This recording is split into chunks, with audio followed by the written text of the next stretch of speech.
wanted to go first. Great, go for it, Okay. Judith. If I go first, Hi, then, Mr. Sci-Fi friends. You whatever. you can go I first. just Go for said it. I had a number of questions to ask. Well, go. Like, Yes, how long should a demo be? A demo reel? no more than 10 Now, hours. you know this better, I guess. Right. Okay. Adam, do you have an opinion, or does anyone else have an opinion? So how long a demo should be? I would say no more than 10 hours. You This know, is a this is a voiceover demo. you're saying, oh, right? voiceover. No, it's a video demo. My demo. Oh, yeah. a reel, yeah. Yeah, a reel. I'd say no more than 3 minutes. Yeah. Most people, because they're different sites to put your reel, they have like a 3-minute reel and a 1-minute reel. Okay. Yeah. And but yes, yeah, and always start with your best stuff. Don't think you're gonna build to, like, your best stuff. No, start with it. No. I know that from doing voiceover reels. Yes, exactly. Because if they're not gonna hang around long, so you want to wow them. I know. So that's good. Okay, what else? What else do you want to know? What else do I want to know? Voiceover reel I'll get to. Okay. Because Adam is coming to fix up my electronics tomorrow because I'm stupid. Not at all. What is a pitch deck? A pitch Can you deck. explain that concept to me? Sure. This did not exist until fairly recently. I know. Yeah. They used to have directors would have what they call the lookbook, and that would mean it would be images to give a person the idea of what the visual aesthetic of the film would be, and but writers were just pitching basically, and maybe using a visual now and then, coming in with a poster or something, but rarely. A pitch deck is when you're pitching a movie or a TV show or whatever. You have a series of images that set up the show, tell you what the show is or what the story is, that put them into the world that you're presenting, and it can be while you're pitching, it can be appearing on a computer screen, or it can be a physical book. I've done pitch decks, but I'm not a fan of them, simply because they're a lot of work, and most writers aren't good with that kind of stuff. And it's a lot of money, I would imagine. Right.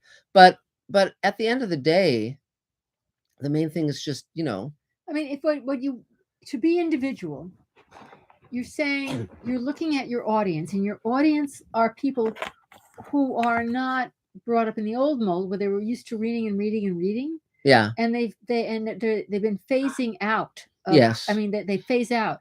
So if you think, okay, I'm pitching to someone who is overworked and completely saturated with words. Given how you see your movie, what's the best way to make it feel planted and real, where you can put them in the world? So that would be very different. Yeah, and present. So it's sort of like saying, here's a sense of the style, anything you can draw or pitch or get off a screen. I mean, it doesn't have to be original. You just have to say, if someone is worded out and they're talking about movies or TV, which is a visual medium, given the style, given how you see your movie, what are 1 or 2 pictures or 20 pictures? What do you see that would make them see what's in your head? Yes. Well, also one of the big errors that most writers make when pitching anything is they go into way too much detail. Oh, true, yeah. And the one thing I've also remember that pitch that we saw at Produced By? Yes. Where you wouldn't tell us the ending? Yeah, it's stupid. It's stupid. But so what you're doing is you're pitching to people, generally executives, who have heard so many pitches that they are bored out of their minds. And so what you're trying to do is surprise them and entertain them and be brief, and what you want to do is pitch the thing and then be open to questions, and it's, but again, at the end of the day, if you want to be a writer, the script is what has to sell it. Ultimately, the pitch is what intrigues them enough to read the script. That's unless you're pitching something and then they hire you to write the script, but usually you'll have to have had credits before that. They'll have read a sample. They'll know that you can write. But 5 or 10 minutes is like a lot in a room. But what they generally say is like a 5 to 10, at maximum 10-minute pitch, which leaves them saying, "Oh, well, what do you mean something fell out of the sky? What fell out of the sky?" You know, where you invite questions Yes. and try and pitch in the tone of your piece. Yes. Make your pitch funny if it's a comedy. Right. Make it tense if it's a drama. But don't put more effort into creating the pitch deck than creating the project. You know, it's like, and also Well, if you I know because everybody's been saying pitch deck, and I don't really know what that was. the main thing is the people who are saying that, see if they've actually sold projects. No. Because Yeah. then here's a good piece of advice. Don't listen to the advice of anyone who doesn't know what they're talking about.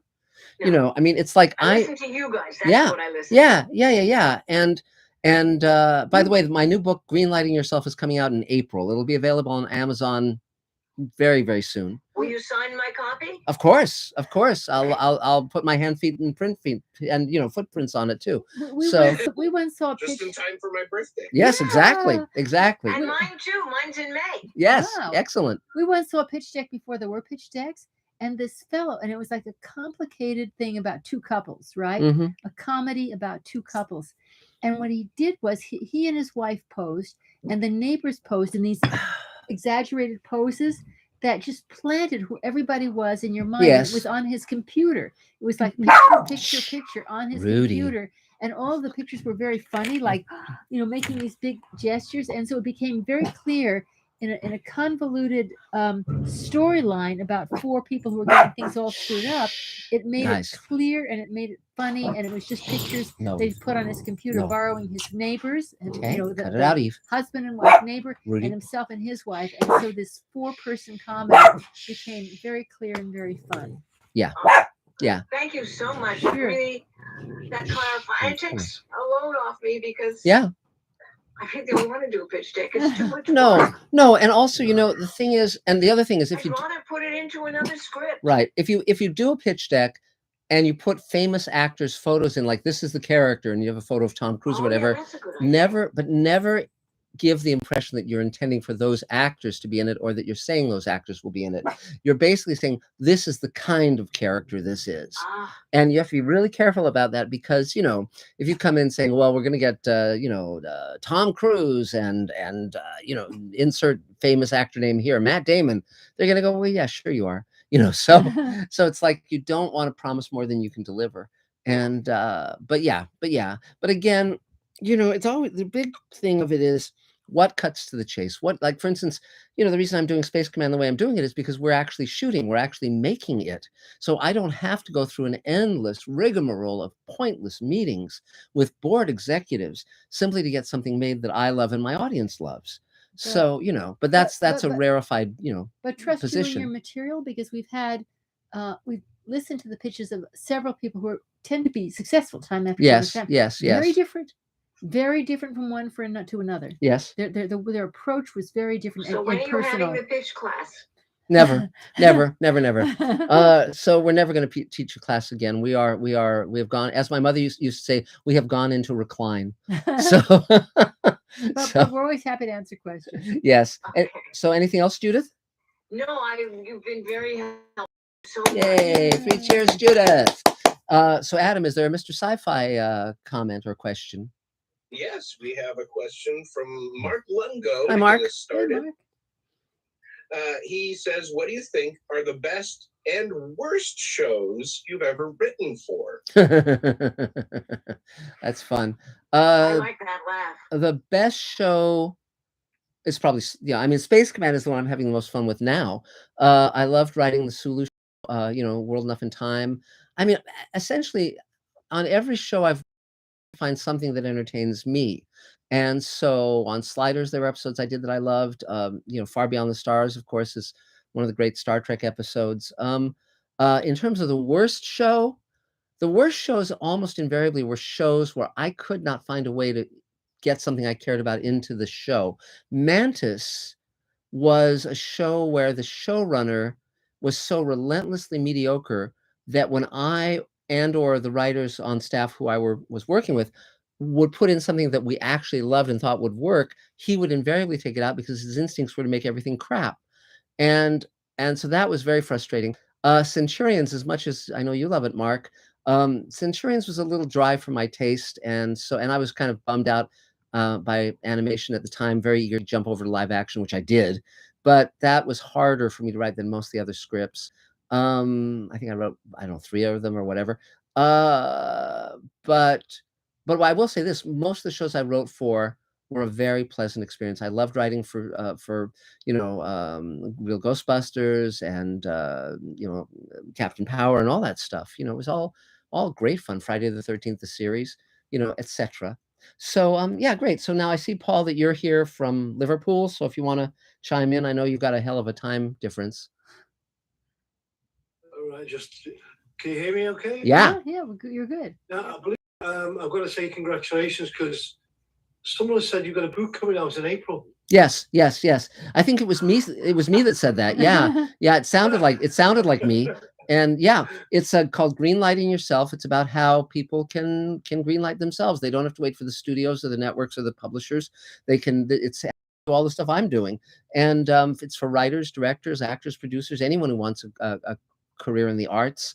And it's being published by Silman James, who also publishes The Twilight Zone Companion, and it'll be available at Amazon and all good bookstores in the universe. So the table's not getting a free copy? No, the table, but they will get a signed copy. I'll say that. But see, he's not getting free copies, unfortunately. Yeah, I think, but I will say that I'm in conversations with my publisher to read the audiobook, for me to read it, and I've never done that with any of my books, because I didn't particularly want to read a 1,000-page book like with The Twilight Zone Companion, but this is very much written in my voice.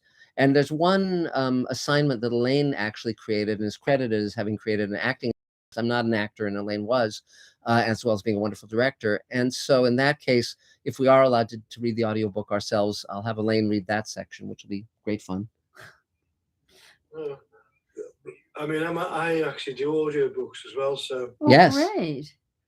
Yeah. I'm on Amazon, so. Wow, that's great. Well, if you recorded Greenlight Yourself, I would have you say, "Hello, I'm Paul McCartney." Well, I can do it now,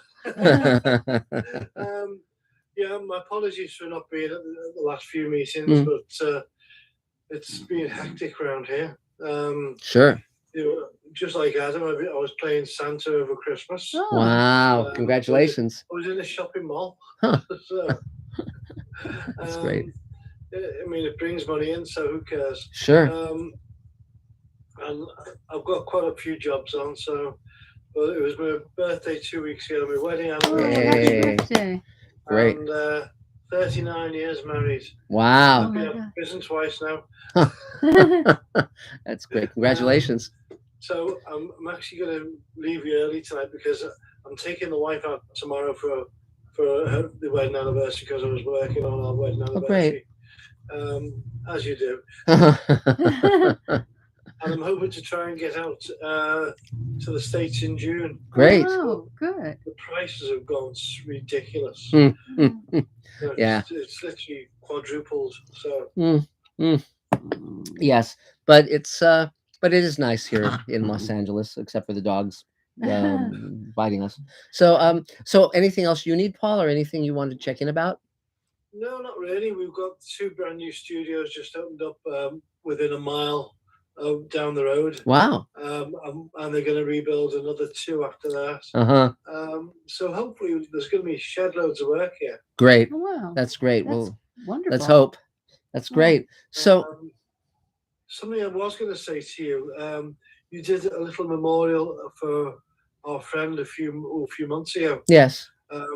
He used to look after Jimmy, was it? Yes, Mike Lopez. Yes. I only met him on the Zoom meeting. Yes. And he was such a nice guy. And yes, that memorial was really nice. I watched it. Oh, well, thank you. Well, it's very gratifying to me when people really embrace the philosophy of the table, because my idea was always that this would be a community and not an organization, that it's not just about helping people find the right, camera or whatever. It's about, if one person is in need, then someone steps up and helps them. And because this is a community and we're all here for each other. And Mike Lopez being there when Jim Metropole needed him was so great, and they Well- really became family to each other. It was Well, terrific. he was always sweet and always helpful, you know. Yeah, it was great. So anything else, Paul? And also, I was just sorry to hear about your brother as well. So Yes. Well, thank you. Thanks so much. That's it. I'd just like to say hello to Carol. She's just There's music messaged me. playing. Oh, that's my phone. Hold on a second. Yikes! My phone is playing music. Wait! Stop it! Van Morrison. Sorry about that. Jesus. Oh, Van Morrison's phoning you. Okay. Yeah, not even the Beatles. So sorry, but yes. Thanks so much. I'm going to leave in a minute. Great. And hopefully I'll try and get here next week. And Yes, Lovely. that'll be great. Well, it's great seeing happy you. Anniversary. Yay! 3 cheers for you. Yay. Yay! So is there another Mr. Sci-Fi question, Adam? Yes, and this one isn't from the chat, but from a direct message from Bob Rich. Yay! He wants to know, when making a movie or TV show, Mhm. how can the writer, director, and cast all work together to create emotion that feels earned and natural, so that the audience doesn't feel manipulated? That's a very interesting but big question. The first step is it always has to start with the script. There have to be characters that the audience can bond with and take the journey with. So that's the first step. If you're an actor, you might be able to make a role better, but if it's written shittily on the page, you're not going to be able to make it great. And so it starts with the script, and then you want to take it from there, Elaine? Well, then as I've been the writer director. I'm not going to be Mhm. the director on all of the films, Right. But, basically, I have conversations with the with the actors, talking about the character and where they're coming from and what their background is, and if they're supposed to be sad about the loss of someone. If I don't have to be specific, I'll say, who have you lost that you can really is there somebody that you've lost that you had these feelings for? We'll try and integrate it as much as possible with the actor's actual experience, but to really talk personal experience, but to really talk it through and allow them the moments, and allow slight shifts in language that may interrupt with them getting to the emotion. And then when you direct them, you create a very safe space where if some actors, they close out everybody around them. Some actors, they want no one in their eye line, but it's a very, very, very tough job. And so if they want no one in their eye line, there's no one in their eye line. So you allow for each person to be different. But basically, during the table read, and I always have a table read beforehand, we talk through, people are asked questions. If anything bothers them, it's adjusted or it's explained. So part of it is to say, making a film is a family affair. Yes. And for me, anyone who's autocratic does not really belong in the business. No, right. And for me, it's a family affair, and everybody, and I have to have tremendous respect with what actors bring. And so we have conversations prior to the shoot. Right. I mean, the whole thing is you treat everyone as your collaborator, and and so you're holding the creative reins. So if they suggest something that doesn't work for you or is not in alignment with where you're headed, you tell them. But you listen to their suggestions, their ideas, and you take it in. And if it does work, the whole rule of thumb is if it works as well or better than what you have in mind, let them do it, because that gives them a feeling of ownership of being part of this and co-creating it with you. So that's always a very good idea, because otherwise they're just there for a few days and gone.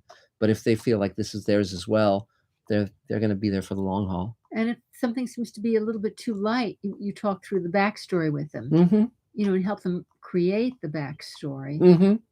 If they Yes. with them, but you don't tell them, you help them create it.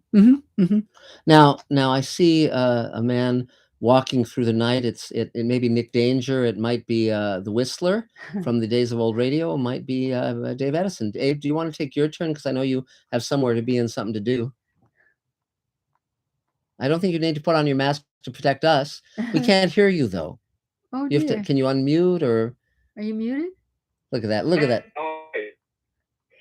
Okay. Yes, we're heading towards a little birthday gathering for someone near and dear to me. Yes. So just popping in. I'll either catch up on the YouTube playback. Yes. Or maybe I'll get the DVD set. That sounds good. That sounds good. So anything you need? Yeah.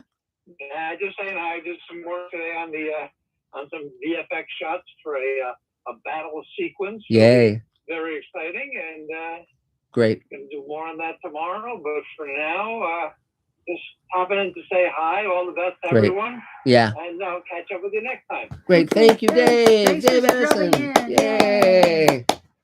Great. As we say in Hollywood, good night. Good night, Dave. Bye. Thank you. Thanks. And Dave was there for our shoot on the weekend, and he was just amazing. Did graphics, did DIT, all sorts of stuff. Just the real Iron Man of the Space Command family. So, is there another question, Adam? Yes. Our next question is from Bruce Moore. Hi, Bruce. He says, "Congrats on your successful shoot this past weekend." Thanks. And can you please talk for a moment about how you prep for your shooting day? Do you plan your shot list in detail, or do you Yes. Well, we shot 15 pages over 2 days, which is very good. And that's TV speed. We try to do eight pages a day if we can. And the first day we did 10, second day we did 5, but that was, we planned it that way. We stopped early. Yeah. And yes, you plan your shots in advance so that your team knows what equipment to have there. You walk through the visuals. Sometimes you may even storyboard certain sequences. You plan it. I mean, the good part is Elaine is a very good actors director, and I'm the science fiction, visual guy. So yeah, but we're in order to deliberately be able to move quickly and well, we're utilizing sort of a traditional television visual grammar, which is the master, the over the shoulder, and the close. So in other words, we're not doing elaborate setups. We're not doing anything that's going to just be a nightmare, because we're telling a story, and we rely on our actors and the writing to carry the weight of that, rather than fancy footwork. So anything you want to say? When you start in advance, and you start with your team in advance. Yes. You start with your team in terms of the set and in terms of the DP who then know how to light it. And then when by the time your actors come on board, you do a quick blocking rehearsal. And where the you've walked through the DP for the blocking rehearsal, but then you have the actors actually walk through it. You get the timing, and then they shoot. So it's just a question of working with the team. 1, 2, 3, 4. Yeah, and again, it's like, for me, for both of us really, but there's a million little details, and because we're writer, producer, directors, it includes like buying that sleep pod from Passengers to use for our hospital room, buying the translights from Ender's Game, doing things to help dress the set. Then it's like, okay, Matt Kemmer shows an idea at one point. Well, I had it. I wanted that to be a multipass, the design from Fifth Element. So I had to personally make a multipass for Captain Matt Kemmer, and so on. So you're walking through every single thing, just thinking, okay, what am I doing here? We shot miniatures with a statue that was this high, all sorts of stuff. And so you just try to kind of walk through it as much as you can, but endlessly there will be surprises, there will be things that fall by the wayside, and so you just kind of have to be very present while you're doing it, and be very open to alternatives to what you had in mind, as you need to switch up, like turn on a dime. So that's some of it. So let's see. So next on my screen is Philip Darlington. Hi, Philip. I didn't recognize you with the glasses and the hat and so forth. How are you doing? Oh yeah, I'm good. Switching it up a little bit. Good to see you all here. Of course, since COVID, I've been tucked down here in Long Beach and very, very busy. Yeah. A lot going on right now in 2022. I've started a production company, and I'm also a DP. Wow. So I have my own kit, and Scott Baker and I work a lot together. He actually directed a piece that I recommended him for recently, and been shooting a lot. I've also been doing a lot of, since I'm a union actor, doing a lot of union background work. I'm working on Barry on Tuesday and a Sofia Vergara project on Monday. and I don't know what they're got me on tomorrow. It must be top secret because they're not releasing the name of the show yet. So that's kind of cool. It's a COVID test. You get paid for the COVID test, then go do the work. Wow.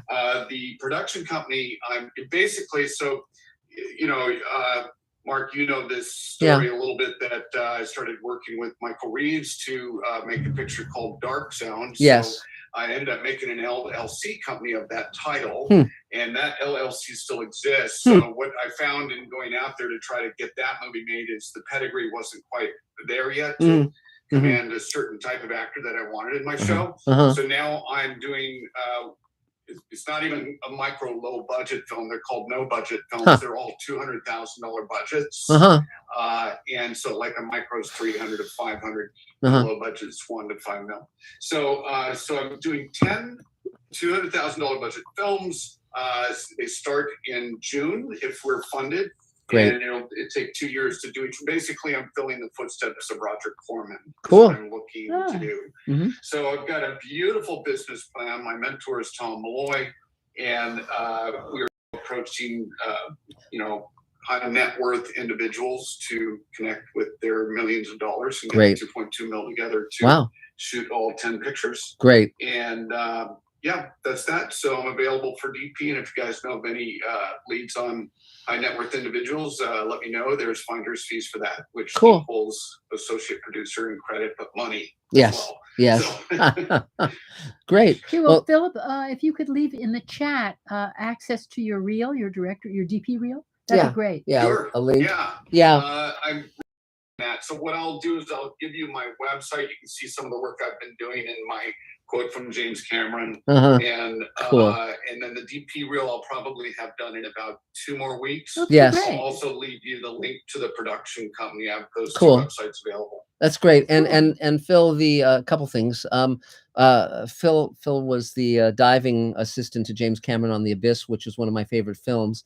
And I'm so frustrated that it has never come out on Blu-ray or 4K. I am so looking forward to when I can watch a good quality copy of that film. He apparently doesn't want to do that for some reason. I don't know what the reason is. Yeah. But it's definitely not happening. Sucks. It's a shame because I think probably he doesn't want to do it because it was his rare movie that failed financially, you know, so it probably left a bad taste in his mouth, but it's such a wonderful film. And, you know, so, but I remember when we did that panel at Cinefamily with, you know, talking about The Abyss and screening it, that was so much fun.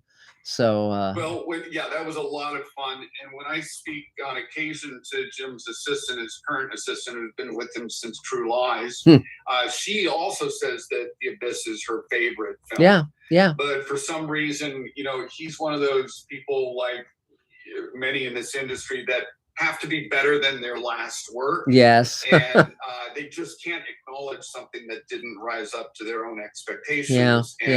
Plus, it was a dream project for him. It was the original concept started when he was in high school and he won a prize at the science fair. Yes, in Niagara Falls. And that was before he was ever a filmmaker. Wow. And so this dream come true after making 2 major motion pictures. Yes.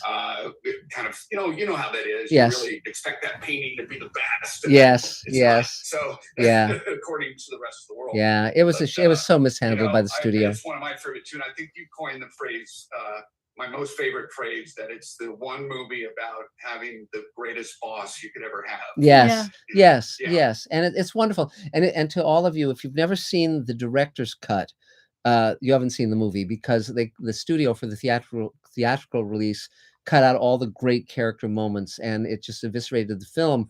But if you watch the director's cut, it's great. It's great. So so anything else you need, Phil? No, just that also you can see me play dead. You guys know that. Yes. 20 minutes in the film, I play a dead guy. You did very well underwater. Floating. It was really your great. Yeah, it was your great skill. So so great. Well, congratulations on everything you're up to, and we're always here for you. See you again. You bet. Yay, Philip Darlington. Good to see you guys. Yay. So Adam, is there another, and for those who don't know, we're doing a simulcast with my Mr. Sci-Fi channel. And so is there another Mr. Sci-Fi question, Adam? Yes, we have a Scott Baker question. Hi, Scott. And this is the different Scott Baker than the one Phil Darlington just referenced. Correct. There's two of them. Yeah, Baker. the reason there's two of them is we have a spare in case, you know, anything happens to one of them. So Right, you know, exactly. yeah, exactly. So go ahead, please. So the question is, he wants to know what your read is on the Whoopi Goldberg situation. Yes. With her recent comments and the return of Guinan and Q in Picard's new mind-bending story arc. Yes, so I was thinking about all this stuff the other day. I checked out her comment, and I'm not at all offended by what she said, because it was an instance of man's inhumanity to man. It was a human disaster, a human catastrophe, and the Jews weren't a separate race, but Hitler was saying they were. The Nazis were saying they were a separate race. As I often say, there's only one race really, which is the human race. And the more we understand that, because violence and atrocity is not limited to any one group. And you know, they asked the author who coined the term the Holocaust, do you think there'll be another Holocaust? And he said there are Holocausts all the time. And I agree with that. So Whoopi Goldberg at the beginning of her career did a wonderful piece about visiting Anne Frank's house. And I think she just said something that, by my lights, she said something that was true, and she just got stomped on. And I don't think it was fair. And so, you know, but I think we need to be a little more, I think we have to look at the heart of people and what they're really saying. I'm far more, enormously more offended by Trump saying, "Hey, they're not vaccinating white people, and white people have to be at the end of the line," and all this insane white supremacist craziness. And I think that's something I can get upset about. But in terms of Guinan, by the way, it's pronounced Guinan, and Gene Roddenberry named her character after Texas Guinan, who was a very famous Texas bar owner and very colorful character, and so that's where that comes from. And but I haven't watched her on Picard yet, so I don't really have an opinion. But I've always liked Whoopi Goldberg. I think she's hugely talented. I'm sorry that, you know, that, I mean, I wish she'd lose a little weight and star in movies again. You know, it's like, I mean, lose a little weight because she's getting older, and you don't want to be heavyset when you're getting older, because you can, you know, have coronaries, and I don't want to lose her. But I always thought she was wonderful. And Mike Nichols is the one who put her on Broadway and put her on the map, and good for him. He was really appreciative of just a unique talent. So there you go. And let's see who's next. Thane, I guess you're next on my screen. Good evening, Thane Allison, SAG-AFTRA character actor. I had an audition today, which is always exciting. Yes. It's a reoccurring role on a series, which would be perfect. It's a one line this time, but maybe it'll be two next time. Yes. And I think you're just perfect for the ingenue roles. Yeah, well, you know, ingenue goes along with I don't do porn unless it's XXX. Yes.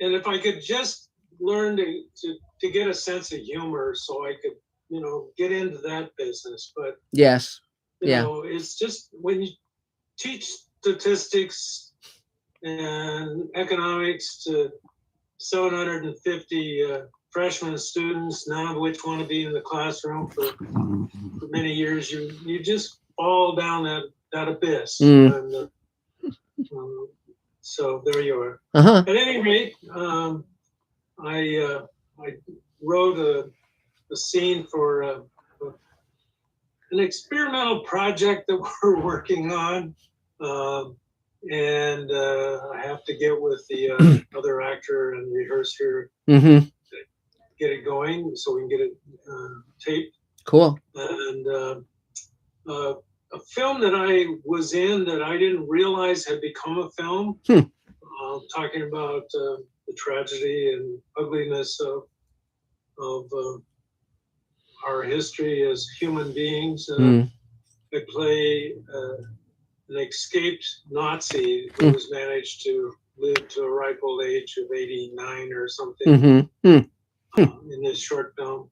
Cool. And it showed up in my mailbox the other day, a link to it. And I'd seen a trailer, and I thought they were using the trailer to try and get some money. And turns out they had made a short film, which has won Best Picture in 10 or 12 wow. festivals around. Yay! Great. I play a very key role if they get the money to make the movie. Mm-hmm. And the question will be, will I get to actually play that role given Mm-hmm. demands on producers and so on? They Mm-hmm. might want somebody that's meaner and more frail than I am, but still hope.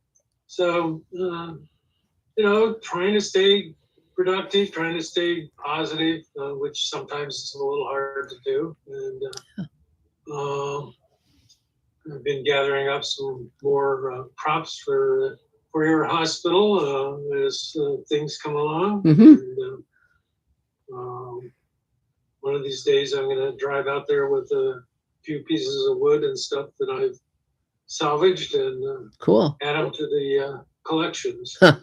Well, great. Well, thanks a lot. I appreciate it. So is there anything else you need, Thane? Not right at the moment, other than, the standard put me in your next movie, but I understand that comes with luck and hard work. So yeah, and also just to be, and you actually are in Space Command now, which is cool. Which is I'm very eager to finish the visual on that VFX shot so that we can have you in all your glory.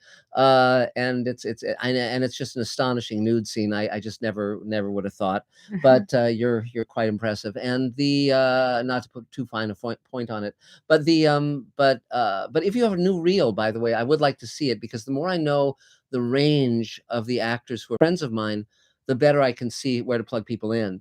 And and again, a lot of it is like when you just find roles that fit people. I mean, that's one of the challenges of writing is, you may have friends who are actors and who are very talented actors, but unless you have the role that actually is right for that person, sometimes it might be a very long time before you're able to utilize them. And that was true of Bob Picardo. Bob, I'd wanted to work with him forever, and the same is true with all those people that are in Space Command. I've been very lucky. So anything else for now? I'll put the link to Estranged in the chat, and if you care to click on it.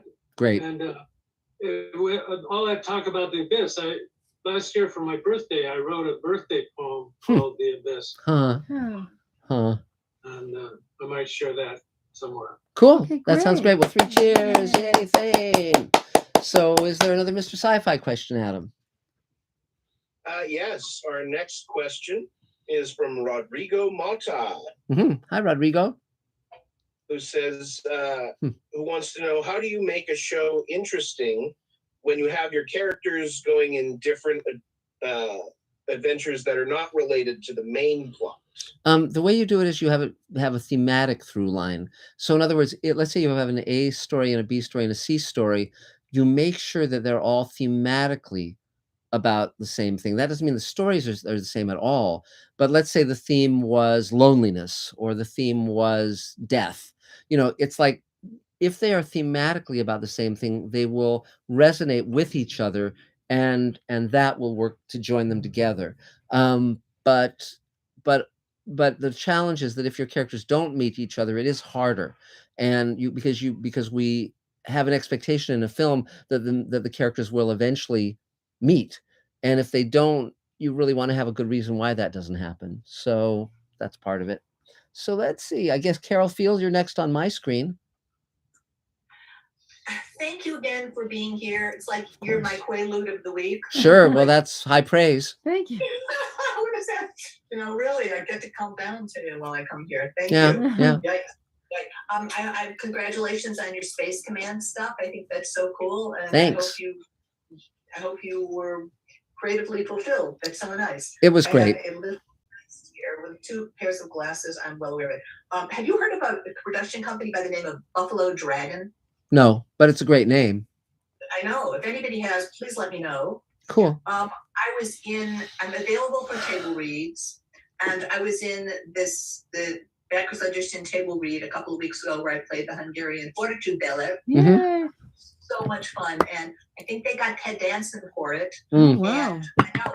It's I'm getting all these nice compliments. It's really nice from the producers in Germany. Great. Yeah.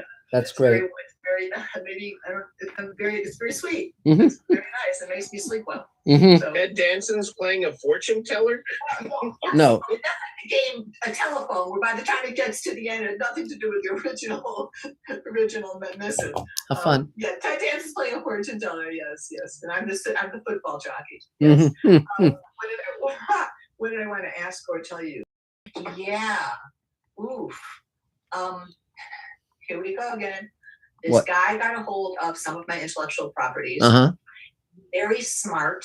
He really knows the business. Did this. He works for a management. He doesn't have a lot of contacts himself. Okay. Skewed, but he was in advertising in New York, so he knows the business. He advertised. He managed some music groups in the 80s or something. Okay. So he said, I'd like to take your 2 books and your animation pilot and use it as a package and try to get you with a real good agent. Okay. I was really excited. Sure. I said, he said, what I'm going to do is come up with a blurb to present to the management company he works for about your stuff. Let's just start with that and see what they say. I went, great. Cool. So he said, blurb, I want you to edit it. 2 books and my animation. Okay. And I wrote him back, edit this. He writes me back and he goes, how can I present this note to them? I don't have any of your properties and I have nothing to show them. Now, is that not a mixed message or what? That's odd. He said, I want to see a synopsis of your animation and I want to see some examples of episodes. I said, I have that. So I sent it to him. Okay. And he called back. What did he say this time? He said, oh, yes. I know no one in animation. How can I take this around? Well, odd. I think. Very odd. Yes. I think. Well, first of all, obviously you should run, but also it's see the problem. One of the big problems with Hollywood is that people will say things off the top of their head, have no memory of what they've previously said, and have no sense of responsibility for what they've said or promised. I think it's one of the things that will drive people crazy about Hollywood. I mean, if you wanted to address it, you could say, look, here's the email you sent me, or here's what you said to me, and this totally contradicts what you're saying to me now. I don't know if you've recently come off medication or have a brain tumor or whatever, but these really are mutually exclusive comments. And I mean, it's funny because there's a great story I think I've told a few times, which is there was a writer on Twilight Zone named Charles Beaumont who was very successful in film and TV and books. And one time he had a meeting with a Hollywood producer, and Beaumont at one point in the meeting said, you know what's wrong with Hollywood? You're what's wrong with Hollywood, and I'm not going to work for you. And he got up and he left. And everyone all of a sudden said, 3 cheers. And because again, it's like there are so many people who feel that this industry gives them permission to act in a way that almost no other business would allow. Absolutely. Thank you. So yeah, so I think it's like, I don't know. I mean, it's like life's too short. Life's too short. And unfortunately, this business seems to draw a lot of wannabe successfuls, wannabe importance, and they just sort of talk themselves up when they actually have nothing whatsoever to offer. Maybe he reads the trades a lot because he does know stuff. Well, it's irrelevant. It's irrelevant. He's an asshole. It's like, look, I mean, if he said, well, I can't take this out because I don't have samples, then you send him samples. You say, here they are. And if he says, I don't represent animation, you say, well, why did you ask me for this animation stuff? I kind of said that. I said that, and I thought, I got to get out of here. He's going to call in a few days, and I think I'm just going to tell him the truth. Yes, do. Yeah. And again, it's like, life's too short. We must, as artists and as human beings, take responsibility for our actions. We must, all of us. And anytime we encounter anybody who doesn't take responsibility and wastes our time, the sooner we nip it in the bud. I mean, it's absolutely appropriate to say to someone, you have basically wasted my time. and I don't have any more time to waste. That's appropriate. And I think the sooner one does that, the better. I would say 90% of the people in Hollywood, if not more, are just there to waste your time and break your heart. And it comes from the fact that they have to fill up their day with something, and they have a total disrespect for all the people they're dealing with, unless it's someone who is hugely successful. Then they're like little lapdogs. So anyway, but anything else, Carol? Be careful, because when someone gaslights you, your first response is to say, maybe it was me, maybe I am Vicky. No. I mean, another thing you can do to hold people super responsible is you can say with every conversation, just to let you know I'm recording this. And that can really kind of put the fear of God into them. And because you can say, look, a lot of people say one thing or promise one thing, and then they say the exact opposite. I just don't have time for that. So I'm making a record. I really appreciate your going with my instinct. Well, yeah. I mean, and again, remember, the people who succeed are the people who build teams that are effective. And so when you attach to someone who's not effective, it's like putting a weight around your neck and jumping into the ocean. It's not good. So anything else for now? God, no, I really appreciate your feedback. Okay, yay, 3 cheers, Carol. Okay, so another Mr. Sci-Fi question, Adam. Yes. Our next question is from Peter Sains. Hi, Peter. He wants to know if you've looked into using the closed Fry's electronics store in Burbank, as it had a sci-fi theme. I don't know what's still there anymore. Dave was a big devotee of Fry's, so maybe he would know. But and again, the challenge always is you don't want to shoot at a location that has very limited possibilities.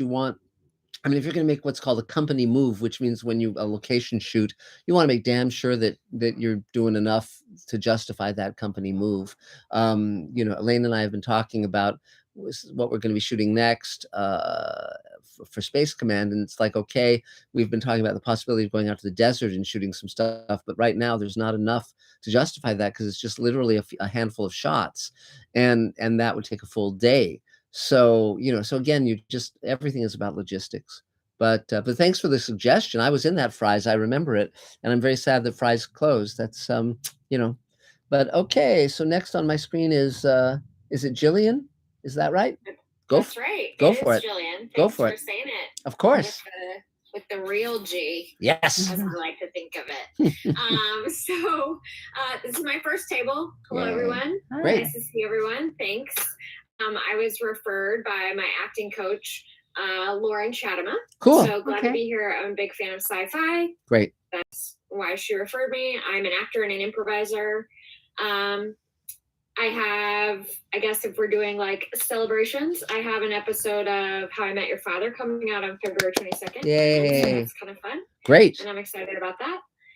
And other than that, I don't really have anything. I'm just here to observe and see get the scoop. Great. You bet. Well, welcome, of course. And just to put it in perspective, we've been running, Elaine and I created the table. We've been running it for 29 years. It's made up of thousands of members with offshoots all over the country. Prior to the pandemic, we would meet once a week at a restaurant.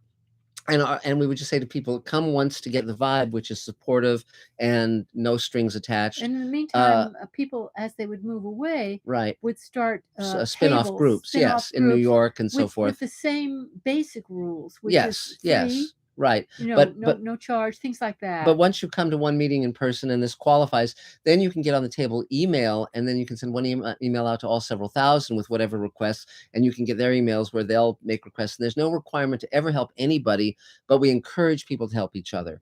And you can come every Thursday or every never and still utilize the email and all of that. And as I said, and Lynn said it too, there's no charge, there's no strings. It's entirely just to create community. Artists helping artists. Yeah.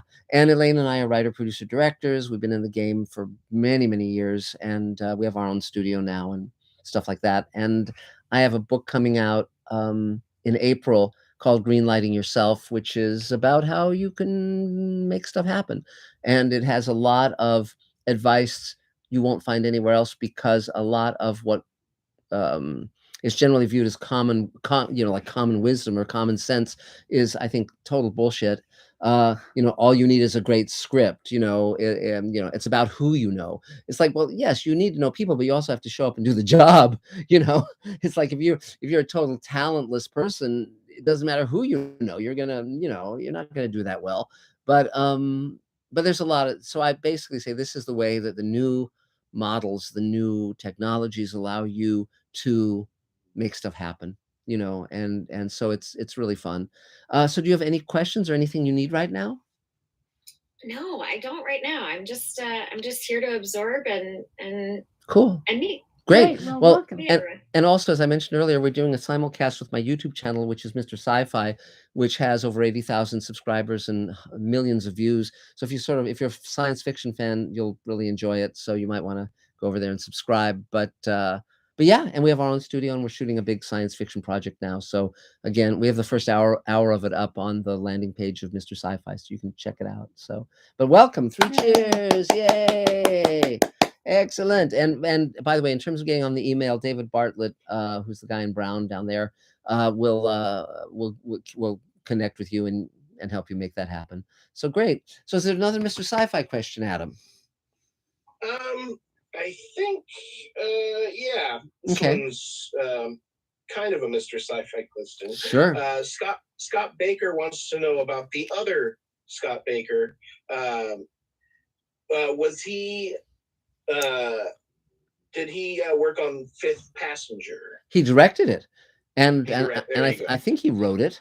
Yeah, he's and he was also our Steadicam guy and B unit DP on Space Command, and he's a super nice guy, and great he's to work with. Just great to work with. Great. Yeah, he goes in there always pleasant, no matter what's going on. Super nice guy. Super nice guy. Does the job. Yeah, he's the salt of the earth. Yeah, he so is. and I guess the other. I know. Yeah, and the other. Vouch for all of them. Yes, and the other Scott Baker is the pepper of the earth, so they really fit well together. So okay, so Bonnie Janowski, go for it, Bonnie. Let's see. So you weren't here last week. First of all, congratulations on your shoot and all. Thank you. And so a week ago Monday, somebody swooped in and was elected VP. So I'm not VP of the union, but I turned to composing. I'm working on 2 musicals, and one of them, I had met the guy last year and then got busy with other stuff, but very interesting fellow. He does a lot of writing for Variety and all these. He started with a degree in physics, to writing, computers. Anyway, he just came out with an app that will actually track residuals. I know that it's very interesting for the for those in music, but I think it's going to work for any kind of residuals. But find out more about it. But cool. I'm hearing great things about it. Just launched Monday. Okay. And Bonnie, just to jump in for a second, in terms of the what happened with the union election, which for those who know their history would call the beer hall putsch. But the is there anything we can do to help? Is there anything, because I thought you were a great choice as vice president of the union, if not president of the union, and I think it's rotten that somebody pulled a fast one and you're out on your keisters. So anything we can do to help? Well, I'm still on the board of directors. I have been for 19 years, so I resumed being trustee on the board. But because this was filling a spot for someone who resigned, it's not like the biannual elections where you fill a people run in slates. Anybody could come to the general membership meeting and ask somebody to nominate them, and then bring along a bunch of people to vote. In this case, it was only voting at the meeting. Whereas in the just regular sucks. elections, you can vote by mail. And it's just completely different. Totally shitty. Oh, wow. Yeah. What I would suggest is whoever won that election, there's a commercial I saw years ago. I'm sure you know who Ella Fitzgerald was. Oh, yeah. There was a commercial where she would sing a note and a glass. So what I would suggest you do, so take that recording, it up to 11, and watch them disintegrate and you can step back in. You can step back into the role that you deserve. So anyway, yeah. And so, anything you need? Anything else? Anybody needing anything music-wise? Great. Philip Darlington. Wow. Yes. Long, but yeah. Wow. Music on your project, and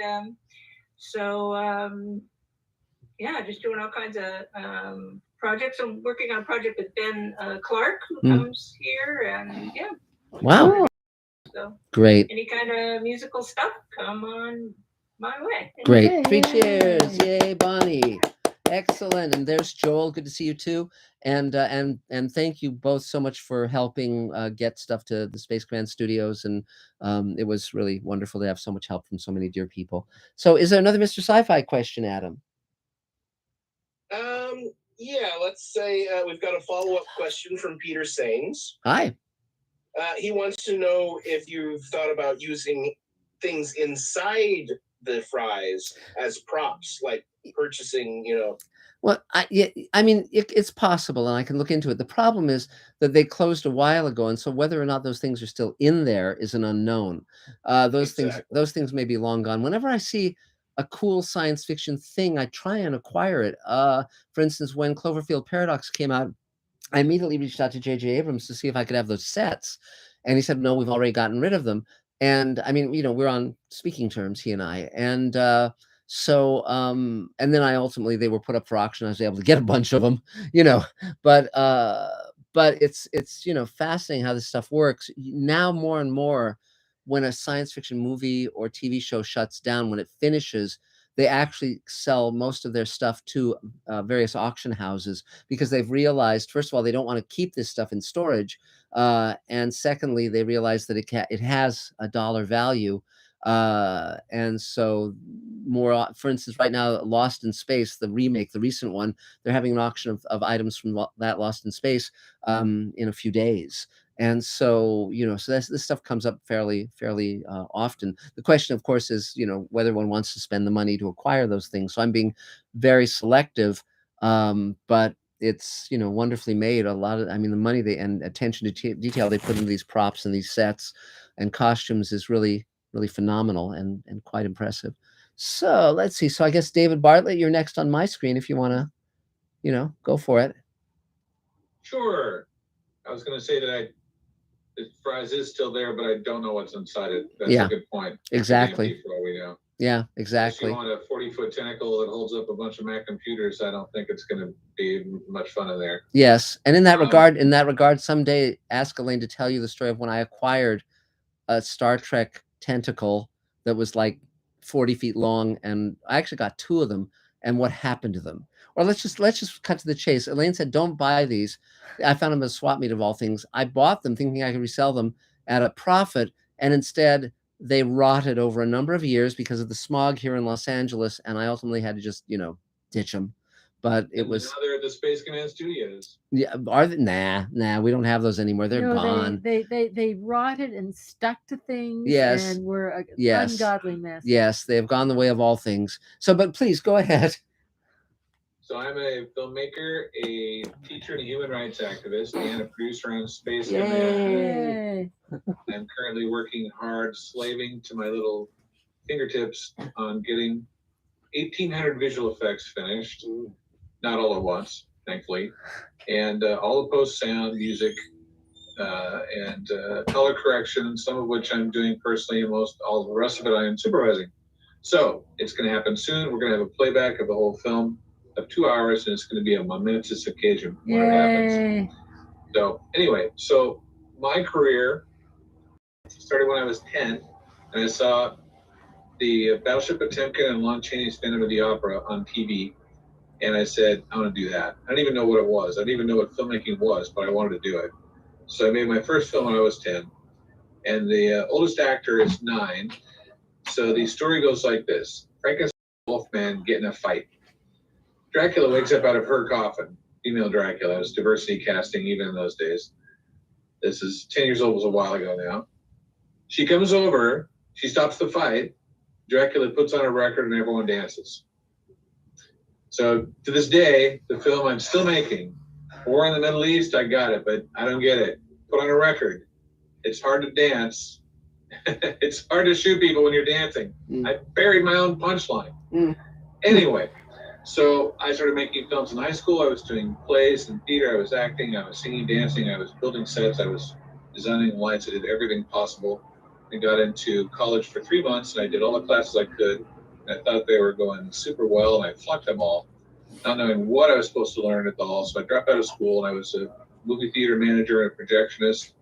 And I moved to LA and when I was 21 and started working on some very giant movies as an intern, like right away. And then some very low budget movies at Roger Corman's New World Studios, building sets with production designer Jim Cameron. So he's come up a few times tonight. I got to work with him a few years later too. I was a mixer on a film. He was doing a trailer for his film Aliens of the Deep, which is an IMAX movie. So I mixed that. And I see him every 5 or 10 years or so, and I say hi, and I say New World, and he goes, "Oh God, how are you?" So that's our little old home week that we say at the time. For those of you that don't know who Roger Corman was, or New World Pictures, I suggest you check him out because he's a very historic person. He's made producer of 600 feature films and has never lost money on any of them. So that's worthwhile. Anyway, so I started doing all kinds of jobs, and I started working as a sound editor, and I ended up at some very big companies. I worked on Pulp Fiction and Speed and Total Recall and Predator 2 and Tremors and Point Break and Alpha. If you see Point Break, there's a really big foot chase that happens in Point Break. It's kind of a famous sequence, and I did all the sound effects for all the footsteps and all the prop sounds and jumping on the fences. I did all of that. And if you're a Tremors fan and you like the sound of the worms burrowing through the ground, I did that too. Yep. And the scene where the rednecks are in their basement and all the worms break in and they have to shoot them with all their guns, I did all the sound design on that too. Yes, yes. And a great scene. Predator 2, I did that too, except for Predator. Yes. All the guns and the people jumping, chasing inside that giant warehouse and all that sort of stuff. Anyway, so I said, well, I'm not really making films if I'm doing this, not on my own at least. So I quit that and I started working independently. And now I have 68 film festival awards. Wow. I just got an Emmy nomination for a feature I produced called I'm doing another film right now called No More Goodbyes that's in festivals. But I did Rekindling Christmas, right? You have to go Rekindling Christmas. Yes. Thank you. Yes. Assist on that one. Amazon, right now you can watch that on Amazon. The Christmas movie, obviously. And I never did a film that was like really like, I worked on Dad, and Dad was very heartwarming, Ted Danson and whatnot. And I've never really done those kinds of movies. I've always done like giant action movies or sci-fi or whatever. And it was interesting to get the same kind of emotional response out of that film that I would out of any other film, having it being basically a real basic, not just rudimentary, more than that, a Christmas movie. People are having problems at the beginning. At the end, it wraps up in a very heartwarming, three-hanky way. So that you don't predict. And that's the trick. So that was fun. Anyway, so all of that said, let's see. I guess that's it on the career front. Finishing Space Command so you can watch it is my goal in life. So I'm going to make that happen. And Mark and Elaine are obviously supportive of that concept. Yes. And there's one of the 2 dogs I saw just today. We were doing a video for one of the perks. Yes. We've got our perks list from 130 different Kickstarter perks. Yes. That we had to deliver to 8,500 people. No, more than that. Like 12,000 individual perks. Something like that. Something. We've got it down to a list that fits on a half a page. Yes. And the one we were doing, and David, that we should mention the one we were doing today, which was really fun and something I've never done before, is I kept scrapbooks throughout my childhood and teenage years, and basically I culled out all the science fiction oriented ones, including science fiction conventions I went to when I was like 16 years old. And it's a video where I walk you, the viewer, through all of those photos, and it's astonishing. There's photos of Gene Roddenberry and Majel Barrett and DeForest Kelley, all photos that I took at these conventions. George Powell was at these conventions. I mean, the lineup of people is just phenomenal, and I've never shared these photos with anyone, and I've never talked about any of these photos. So it's really fun. So it was really fun sitting and starting that process. So cool. Thank you for helping me with that. So I'm the guinea pig. I Yeah. get to hear them first. Yep. Awesome. Yep. And David is, you know, yes, we always experiment on him first with everything, and you know, it's yeah. I mean, look at me, right? Yeah. And the thing you never say about that movie you made when you were 10 is how it sounds just great. You know, so here's the story of the sound. I didn't take anybody's advice because I thought I knew better. Right. So they said, oh, it's going to be too dark. You need lights. I said, oh, I've got enough lights. And it's pretty dark, I have to say. Yeah. But I wanted to record the sound on a cassette deck Mm-hmm. and just play it back at the right place. I knew that they didn't do that in TV, but I wasn't quite sure why it wouldn't work. But everyone said, oh, that's not going to work. Well, they were right about that one. That one did not work. Yes. Right now, it has no sound. It's not even a silent film. It's a no sound film. Yes. So, yeah. Very but in high school, I made a couple of films I put songs to. Wow. And that still works out. And those are now actually kind of like silent movies. Cool. Anyway, Okay. So thank you for that, Mark. Sure. It was fun today, actually. We Yeah. got halfway through. Yeah. And there's lots of pictures and it's interesting stories. Yeah. The history of a science fiction convention that had probably 30 major players that you mentioned Amazing. that showed up there, including most of the cast of Star Trek. Yeah. With like a few hundred people at the convention, and everyone was really friendly and talking to each other, and it was no big deal. Yeah. But that was really interesting. Amazing. I'd like to have been around during that. Oh yeah, it was great. It was great.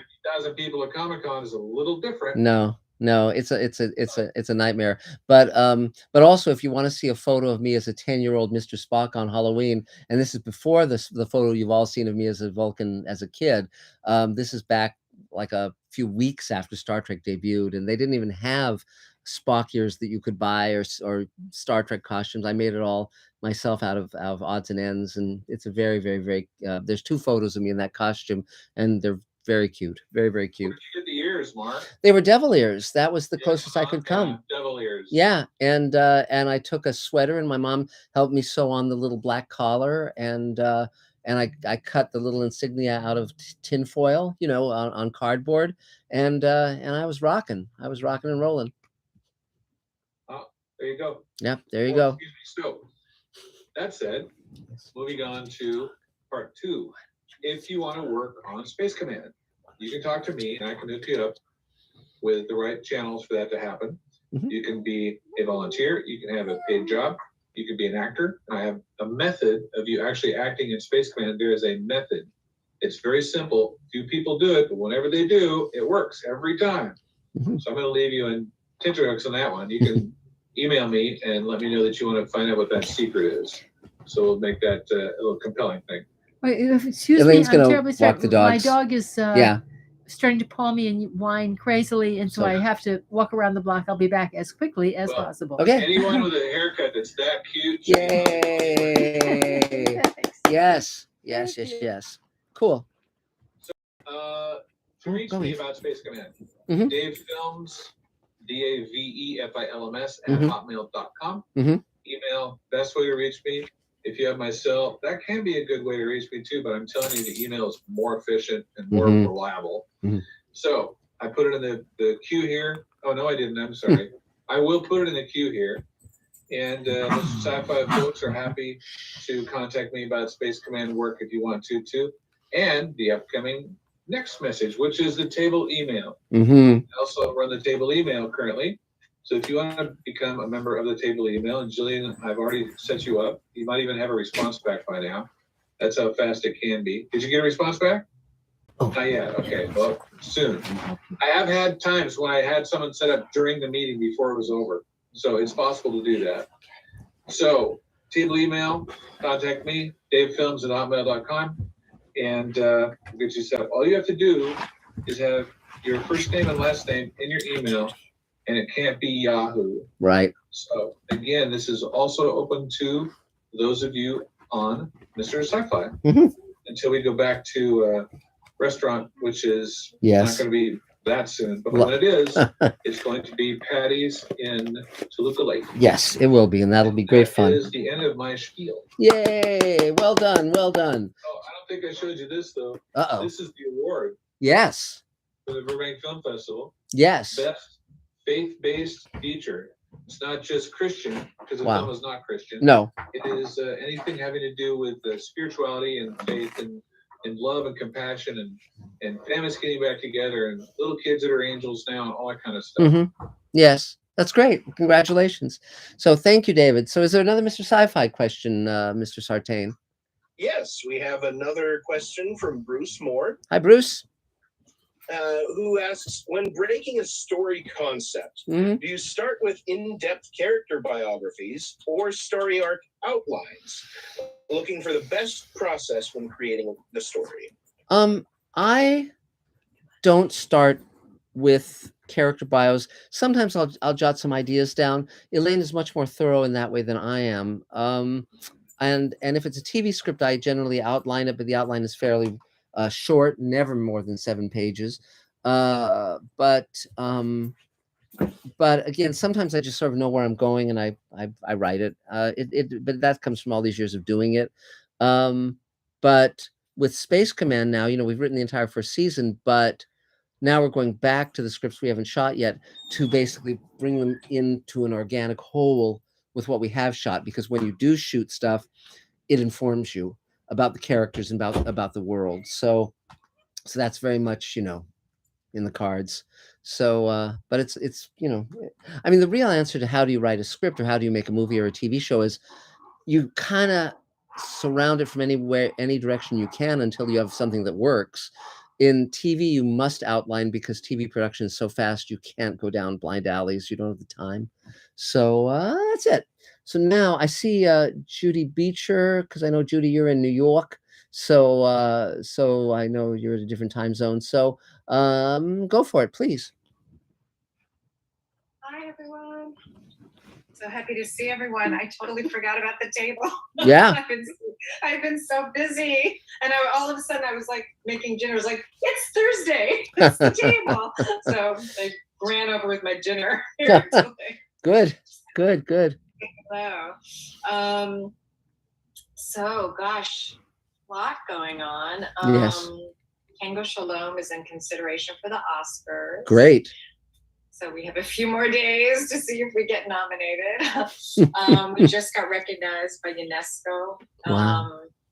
UNESCO just tweeted a couple of days ago, they're going to recognize us in the Paris something or other this summer. Wow. For film for interreligious dialogue, and that's great. So that's really, really exciting. I just spoke on a thing for one of the table members today.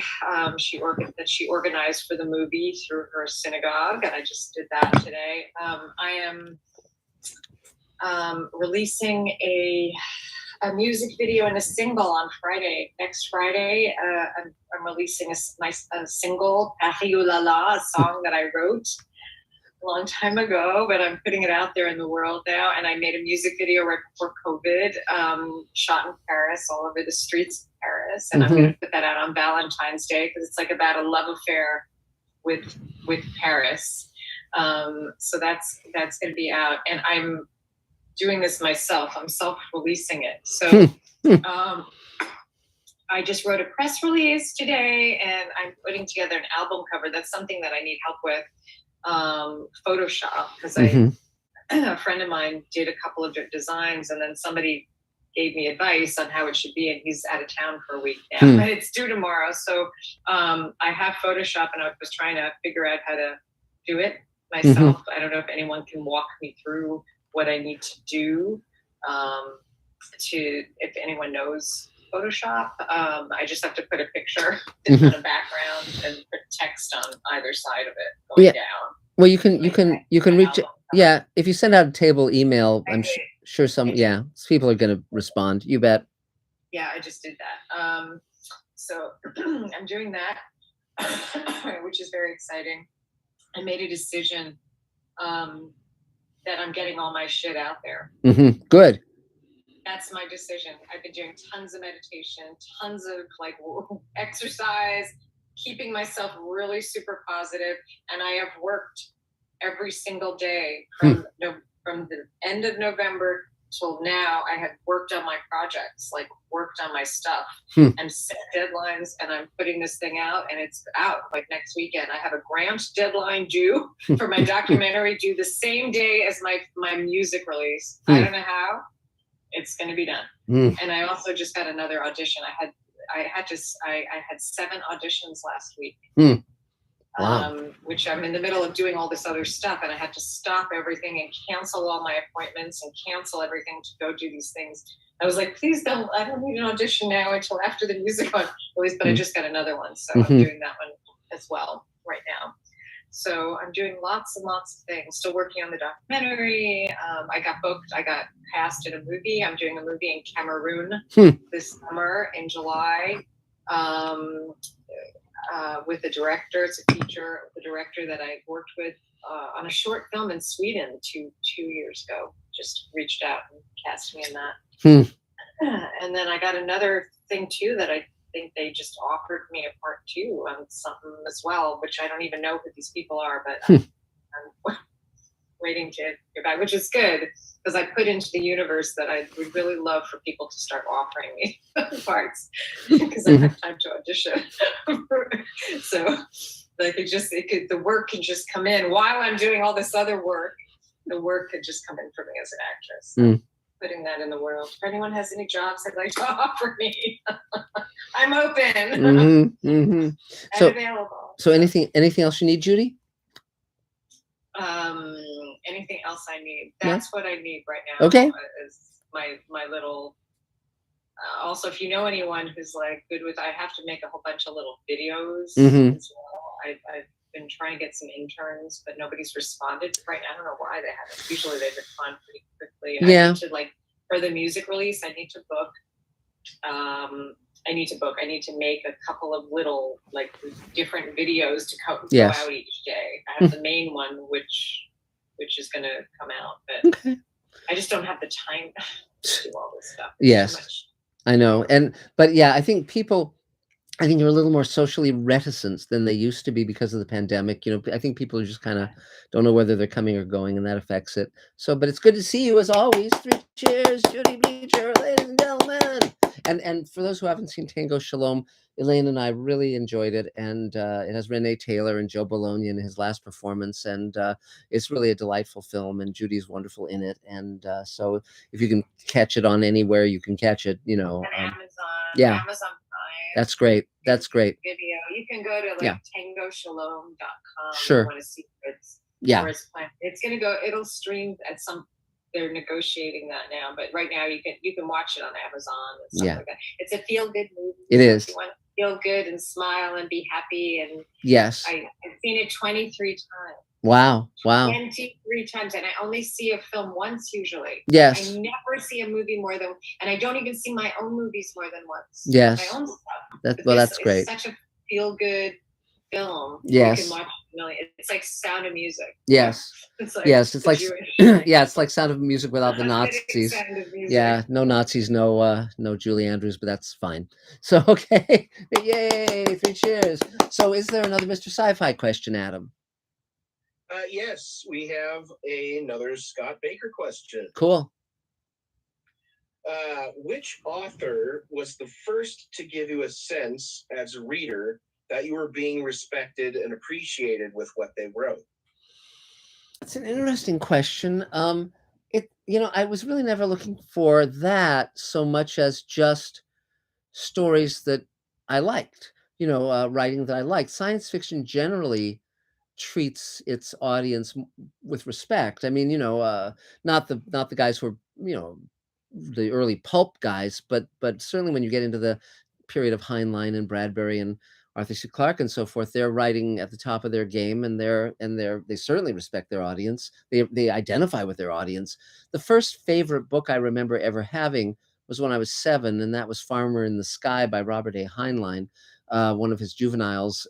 See, the great part was that when I was a kid, every school I attended had a library, and the libraries they had all the juvenile novels by Heinlein, because he wrote one a year throughout the 50s, and all the juvenile books and by Ray Bradbury. So you had, because they were very clever, those two writers, because they wrote throughout the 50s And into the early 60s, they wrote books. They alternated between adult books and what were called juveniles. Now they're called YA. And so as a result, they were reaching a young readership who would then grow up to read their adult novels. And actually, I was reading their adult novels even then. But it was great. It was a great way of introducing these wonderful writers to young readers who would embrace them because they were such entertaining writers. So yeah, so that was how I got into it. So let's see. So now it's Mark Augushowitz, ladies and gentlemen. Mark Augushowitz is here in the flesh on the screen. Hi. Oh. Okay, so this week, besides being another busy week, my doctor is informing me that I might want to stop being so busy because the stress is starting to kind of get to me. Mm. And that started worrying me as I started thinking about Mike and Jim Metropole. Yes. I'm not necessarily sure how to deal with that, except for to get some projects off the table, finished.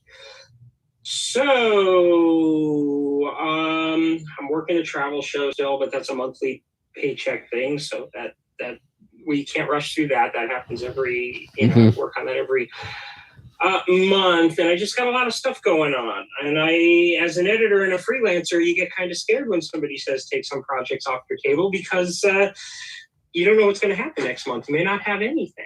Mm-hmm. So anyway,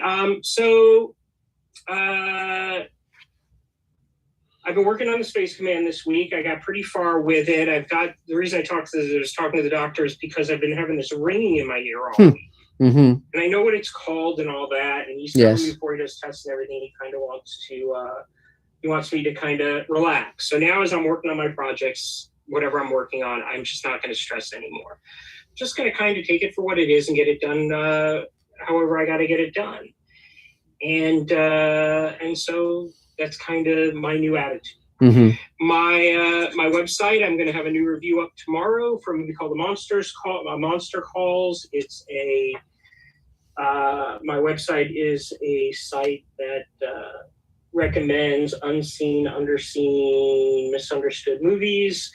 I know that Judy actually emailed me a while back to see if I would review her movie. If it does not get Oscar consideration and you can get me a copy of it, I'd be more than happy to post it as a recommendation, but there's one catch. I have to like it. I can't just do it because you're a table member. I am Jewish, though, so there's a good chance that I might be able to relate to it. Yeah. Yeah. So, and then what I also do is once you get it streaming is I always put a link to the movies I recommend on the recommendation. So after somebody reads the recommendation, if they like it, they just click and it brings them right to it, whether it's on Amazon, Vudu, or whatever. And then they can put some money your way. Cool. But if it gets an Oscar nomination, most likely it's not going to fit the category because, and you never know. You're thinking to yourself right now, there's no way it's a little tiny movie, but you just never know. Anyway. Mm-hmm. And also you say you've seen your movie 100-something times or however many times you said, how many times? 23. When I work on people's projects, I see their movies thousands of times. And when I am done, I never look at them again. So, and it's no insult to them. Unless it goes to a film festival and they ask me to go to the film festival, I might watch it. But it's no insult to them. It's just I've seen it too much. I don't want to watch it anymore. That brings me to Mark's project. Mm-hmm. Because of the ringing in my ear, I've been having a hard time working on sound, which is why you haven't seen the 4 clips that are almost ready for you. But what I have been doing, because I don't need to worry about it, is I've gone through all the Comic-Con footage. I've laid a timeline, which is a little bit longer than we want. And so I've started going through, cutting it all down and reorganizing everything. And so I'm thinking that by next week, my goal is the middle of next week, but I'm not going to promise that. You should have a link to everything with the exception of the grab bag stuff. Great. Just because until we get everything approved, we don't know how long the grab bag stuff can be. Okay. but I'm feeling pretty positive about that. So I'm going to have to re-output those 3 trailers. So if I don't hear from you by Monday with new titles, I'm just going to assume you're happy with the titles. I'm just going to re-output them the way they are. Great. Cool. Sounds good. I've asked you like 20 times. Yeah. I understand. I'm sorry about that. You're busy. You just Yeah. had a shoot and all that. Yep. Yep. So, but anyway, so that's kind of what's going on with that. I'm really sure I really want to get you this stuff so that, like I said, I got to get something off my plate. This is the perfect thing to get off my plate. Yes. I actually see the end of the rainbow with it. Mm-hmm. Good. You know, and so I got to get some footage from David Raiklen. I got a phone call out to him. But other than that, I am kind of seeing it, which I'm sure David Bartlett would be happy to hear. Mm-hmm. That's great. So I'm sorry I didn't get you the 4 links, but once again, I don't remember what he called it, but this ring in my ear kind of got in the way. Mm-hmm. That's fine. Other than that, so keep an eye on my website under Exposed Cinematic Treasures. And next month I'll be on a podcast. I've been talking to this podcast. They want me to come on and talk Peter Weir with them because I reached out to them and they have a whole list of filmmakers are going to talk about it. I said, How come you're not talking about Peter Weir? And they said, well, come on next month and That's talk great. to us about it. That's great. So that's going to be exciting. I just got to kind of rewatch some Peter Weir movies. He's Cool. my favorite filmmaker, but I haven't watched anything by him since, well, with the exception of Fearless, which I reviewed on my website. I'm trying to think if there's anything else. Hey, Mark? Yes. No, Mark O, do you have Fearless on Blu-ray? I do. Okay, It's a great movie. The only way you can watch it widescreen. Yeah. Well, that's not true. Cool. You can That's actually. cool. You can only watch Fearless on Blu-ray because all the DVDs are full screen. And it's a tragedy. It's one of the great films. I love that film, but I'm a big Peter Weir fan, but especially that one. You should watch it on Blu-ray because otherwise you're not seeing the whole movie. Although if you don't want to buy the Blu-ray, I believe it's Vudu that also streams it. If you go to my website and click on the link, you'll get it. It'll bring you to a place that streams it widescreen. Cool. And Mark, one thing I was going to ask is, you mentioned the stress. Do you meditate at all? Do you have a regimen of meditation? No, and one of the things that I do have to get back into is every night for the longest time I've been either riding my bike or taking a walk. Since Christmas, I have not done that. Okay. I really need to get, because I've been so busy with stuff that time kind of I just don't have the time. Right. But what I've got to do actually is make the time. You have to prioritize. Yes, exactly. Because I know that I stress about certain things and especially on projects, and I'm trying to do the best I can. But but yeah, no, I used to like walking around, walking outside. I listen to podcasts, or I listen to music, or I take my bike out. But it hasn't happened in a while, so I do have to prioritize that. Yep. But meditation, it's real difficult because if I sit in one space too long, my cats are all over me. Yeah, like well, Dave with your dogs. Yes. Well, that's where if you just put Velcro on your shirts, they'll just stick, and then you're okay. So it's so hard to get up in the morning sometimes because I have this one cat that wouldn't pay attention to me for a year, and now he just cuddles up with me in the morning. Right. It's so hard to get up in the morning when that happens. Oh, Jesus. But anyway, okay. We don't. That's kind of another story. Yeah. So I've been busy in the editing. I feel like I'm a successful editor, but at the same time, I know that I gotta find a way to bring the stress levels down. I used to do it by going to see movies, but working so much, it's been very difficult. Yes, I understand. But it's we'll good. Get back in that. And once again, to Judy, if she can send me a link to the movie, I'll definitely watch Great. it. Yeah. It's a fun film. I think you'll enjoy it. And if I like it, I'll definitely, as soon as it's streaming somewhere, because I don't like to recommend something that then a person can't watch. Yeah. So yes. I'll tell you later.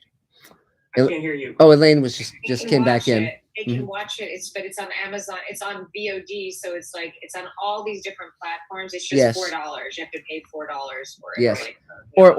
Or you can pay in shekels. Or you can pay in shekels. Yes, exactly. As long as there's a place for people to stream it, if I like it, and it sounds like I probably will, I'll definitely definitely put it up there. But you can't hold it against me if I. Yeah, well, that's fair. Of course. That's the one thing. I don't like it when people. If you don't like it, no, it's your prerogative. Right. You don't like it, you don't Yeah. like it. It's, I everyone mean, has their own taste and stuff. Right. Of course. Yeah. I need to make that. It's a feel good. Yeah. Movies. And that's good. If you And, don't want to feel good, then. right. Exactly. Maybe Exactly. That's what I need to relax. It's for a movie. Yes. So great. Well, thanks, Mark. Good to see you as always. So 3 cheers. Yay. So Adam, is there another Mr. Sci-Fi question? Yeah. Yes, we have another Bob Rich question. Great. Hi, Bob. He says, what advice would you give to a screenwriter who has written most of a movie script and has a great plot, loves and knows the characters, has clear, strong themes, but feels stuck and doesn't know how to unlock the complete potential of the screenplay? So that's a tricky one. I mean, I strongly believe in getting mentors who know what they're doing. So I would, if I were you, I would probably check out who's teaching at UCLA Extension screenwriting and see who's written movies that you love or TV shows that you love. See if they're nice and sign up for the class. It'll be online, and they'll probably be able to give you what you need to unlock the next step. You know, I don't believe in flying solo because then you just are flying blind. So that's what I would suggest. So there you have it. So, okay, now Elaine is back. Wonderful, Elaine. So it's your turn, Elaine. Go for it, Elaine. Has Adam? Adam. Sorry, Adam. Yeah. No, fuck Elaine. It's Adam's turn. Yay. No, but we'll get to you next, Elaine. Yes, it's a grim universe. So I am Adam Sartain. I am an actor, a voice actor with over 78 different voices, accents, and impressions. And I'm an associate producer on Space Command. Yay. And I'm also a background actor now. Yay. Good work. He did a great job. He did a great job. I've never done background where they only shot the background, so that was interesting. Yes. We can use that later as my backstory for my full character. Yes, it's true. Yeah, it's true, and we'll just show that scene of you as a trailer. Coming on Space Command, Mr. Crybaby. Right. And that was great to bring that back in. For those of you who don't know, my character was very sad, and I was being consoled. And so what was it? I think it was the makeup artist came up and was like, "I'm going to spray you to make tears." I'm like, I can cry on cue. Now that's the mark of a professional. No, it's great. I did. I brought, for different take. If you noticed, I did different levels. Yes. Some more heavy tears and some lighter tears. Yes. Right. Yes. And no, you were great. And it was also really fun because it was a table moment, because it was like Michelle Hart was in the scene with you, and Vince, who's also a table member. Yeah. So it was really like family. It was great. But all three did a wonderful job, and it was something that helped motivate the two key actors who were arguing, and because suddenly there was like a brouhaha, and then somebody was about to get up, and so it was something that really helped the key actors do their job too. Right. Yeah. Great. And speaking of the devil, Michelle Hart's here too. Yay, Michelle Hart. Enough about her. Yeah. Hi, Michelle. Hi, Michelle. So, in addition to that, which was a lot of fun, I also have done a couple auditions this week. One from my agents, which means my agent is still active, which is wonderful. Great. It was great. So that was good. It was a commercial audition, and what else? I've been doing some voiceover work for some promos for a new reality show. So. And I heard, speaking of reality shows, I heard back from that reality show. It looks like the producers love me and want me to be on it. Wow! So, Congratulations! Wow. Yeah. So this is I haven't signed any paperwork yet, but it looks like that'll happen soon. You're doing great. Oh, wow. You're doing great. Hey, so anything you need? Not right now, but I'm still always open for table reads, and if someone wants me to audition for their project. Great. He did a good job, gang. He was great. He was great. Yeah, it was the best time ever. So, well, thank you, Adam. Yeah, or if you need voiceover for anything, like a trailer or anything, I can give the movie trailer voice if you want that. Sure. In a world where actors do voices. Yeah, exactly. That's great. Yeah. Well, 3 cheers, Adam. Yay! Excellent. So, is there another Mr. Sci-Fi question, Mr. Sartain? Yes, I think we have another. Yes, we have another Scott Baker question, who asks, which still living and able to work stars of Sci-Fi past would you like to see make a comeback? Oh, wow. There's just so many that are so talented. I mean, I love Bob Picardo, of course. I mean, I don't really even think of it as a comeback. I just love working with actors who are so talented. I mean, the tragedy is that we lost Mira Furlan. That's really a terrible thing. I mean, God, there's so many. I mean, Gates McFadden is in the new show that we're doing with Rockne O'Bannon. She's terrific. Marta Kristen from the original Lost in Space is in that same project. I don't really tend to think of which actors do I want to see make a comeback. I think of it more like which actors do I want to work with, and so many of them. Barbara Bain is in the new show too, Sweet Haven. So there's like a ton of people that I just love working with, and there's many more that I want to work with. I mean, Robert Englund went to college with Elaine, so Freddy Krueger. So we should reach out to him and work with him, because that would be old home week, so. But yeah, so that's some of it. So now I see Michelle Hart. Hello, Michelle. Yay! It's your turn. Yeah, go for it. As I came in late, somebody was taking my name in vain. What was being said? Oh, that was about Adam. Adam, for your scene. Yeah, that you were great. Yes, so we're talking We about were raving about you. Yes, we were. we Yeah, were. we're talking about what a good. I hope so. Yes, we're talking about what a good job you guys did in your, in your background work, which was a step above background work. You just had no lines, but you sure had a scene. I'm delighted you guys are easy to work with. Everything was very professional and went off the way it was supposed to. And, fine, I'm happy to do it. And, everybody was charming and friendly and all that sort of thing, and got the work done, which is the main part. Yes. I don't have a whole lot to mention here. I've been dealing with non-show busy things. I managed to get my second bedroom is rented as of the beginning of next month. Yay! Yay! And okay. So that takes a load off. Takes a load off my wallet. Cool. And other than that, the deal that my agent had set me up for, that was a big scary audition for something very complex. And as I was working on it, I got to notice the whole project has been canceled. So shit. But like Adam said, at least now I know my agent is trying to get me work, which is ahead of the last agent I had. So who knows? Anyway, I don't have anything terribly exciting to say. It's been a day of vacuums and laundry and other terribly movie star things. So I'm done. You're done? Okay, great. Okay, yay, Michelle. Yay. Is there another Mr. Sci-Fi question, Adam? No, I think we're all caught up. Cool. But I will say, I forgot to mention my podcast, which the latest episode is out. Go for it. Yeah.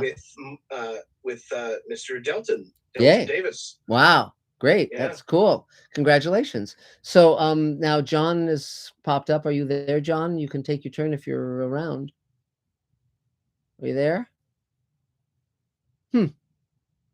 I don't know. John. Oh wait. What's it? From John. Oh yes, you're there. But can you take your? You can unmute no yourself. mic. No mic. You don't have a mic. That's either. fine. So yeah. Okay. That's fine. Ladies and gentlemen, John Bernstein. Yay. Yay. So now it is Elaine's turn. Go for it, Elaine, before anyone else pops up. Yeah. Well, talk about the shoot, which was again lovely, working with a lot of Space Command shoot, and working with a lot of lovely people. And when I just finished walking the dog, which meant I ran into a postman who is still working at this hour, thanks to our postmaster general. and he kindly shared a picture of his dog with me.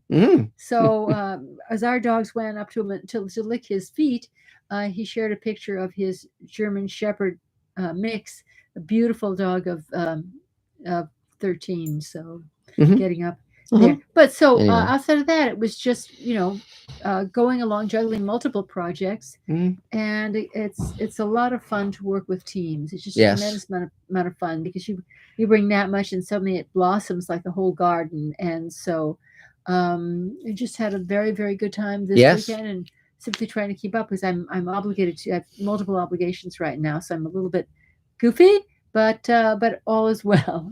Yes, exactly. So yay, Elaine, 3 cheers, good job. So I guess we don't have another Mr. Sci-Fi question yet, Adam, right? Nope. So then I'll take my turn. Yay me. So a lot is happening. Because we are nearing the end of the first 2 hours of Space Command in terms of post with the 1800 visual effects shots, we now have enough money to start rolling camera again, which I've been eager to do for a long, long time. So we shot 2 full days. We shot 15 pages of what we call the framing story in the second 2-hour story, Forgiveness. We've already shot an hour of that show. It was wonderful. It was great. We had sets and we had costumes and we had, actors and extras and the whole 9 yards. Adam was great. Michelle was great. David Bartlett. And in terms of support staff and just Bonnie, I mean, so many people helped and made it possible. And it was great because for several years I've been buying up set pieces and costumes, and people thought I was crazy because, like, why are you spending all this money? And now we're using those set pieces, and it's really giving us a lot of production value, which is really cool to see. I've been posting some videos about the shoot on Mr. Sci-Fi, so you can check them out there.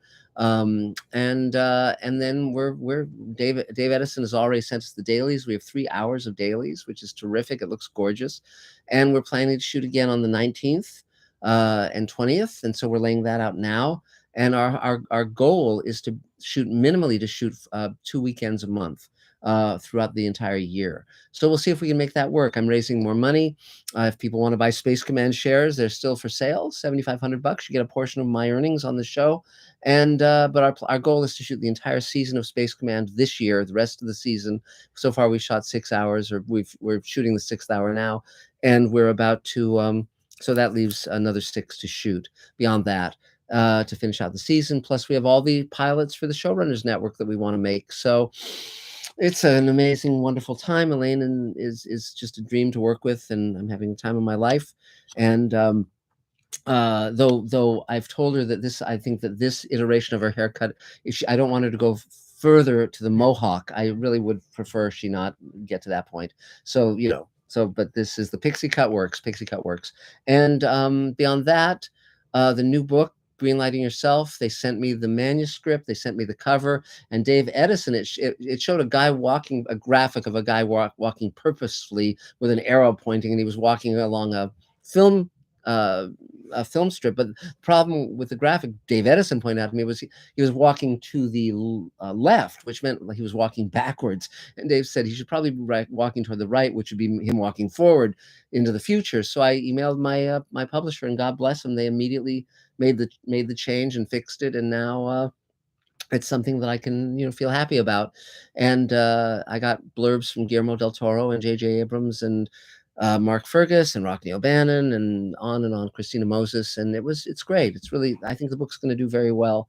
And so the one question I do have is, David Bartlett and I were talking earlier today, because we're going to be restoring a lot of those photographs that I'm talking about, the science fiction conventions I went to when I was a teenager.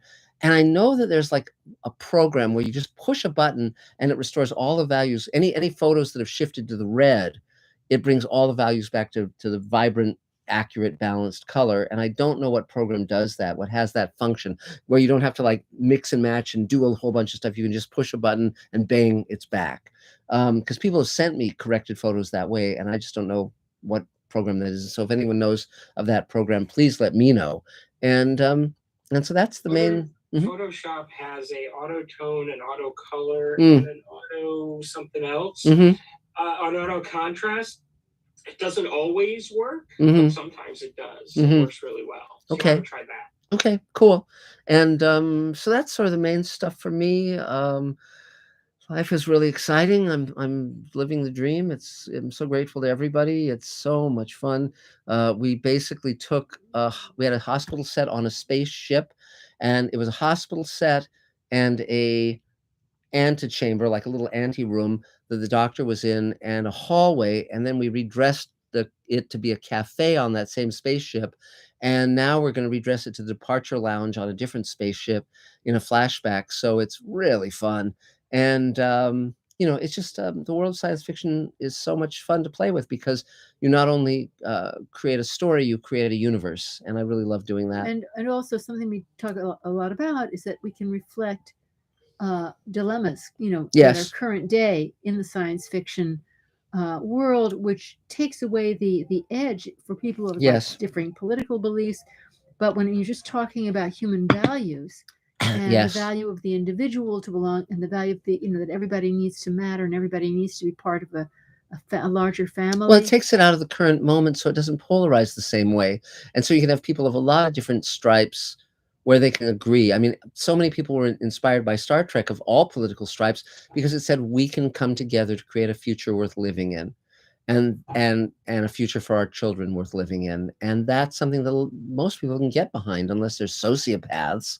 And but I won't name names. And but I love this world of science fiction that has embraced me. And it's great fun. So thank you all. And one thing I must say, it was so fun to finally have Aaron Gaffey, our dear Aaron Gaffey, who plays Matt Kemmer, the great grandson of Jack Kemmer, played by Ethan McDowell, after all these years, to finally be able to roll camera with him. He was great. He was great. And Catherine McEwen was wonderful too, and everybody it was really, really fun. So great. So I guess we've come to the end of our road for the evening. Thank you all. It's wonderful for joining us. Yeah, thank you for joining us. We're here every Thursday at this time. And anything else you need, let us know. Make sure you sign up for the table email. If you're on Mr. Sci-Fi, make sure you subscribe and ding the bell and like and friend, because we're trying to raise the numbers. And for those of you who are fans of Joe Scott, who does Answers with Joe, which is a YouTube channel that has 1.3 million subscribers, I just did his podcast, and that's going to come out soon. And he and I are starting to have a conversation where I'll mentor him in terms of how to break into Hollywood, and he'll mentor me in terms of how to get 1.3 million subscribers. And that should be very, very fun. But I urge people to check out his channel, because he talks about science, and he's very funny and very, very good. So that's about it for now. So thanks, guys. Stay safe, stay well. And tomorrow Moonfall comes out, and I will be there. My behind will be in a movie theater seat, and Elaine, being my wife, will have to be there next to me. And despite the review, yes, but no, she wants to see it too. Yes, I do. I mean, Roland Emmerich has really bad movies and really great movies. Independence Day is one of our favorite, guilty pleasures, and we're hoping this one will be worth seeing too. We'll know. We'll let you know, guys. So thanks a lot, and we'll talk real soon. Take care. Bye. Bye, everybody. Bye. Take care. Bye. Thanks. Okay. Thanks, guys. See you next time. Bye.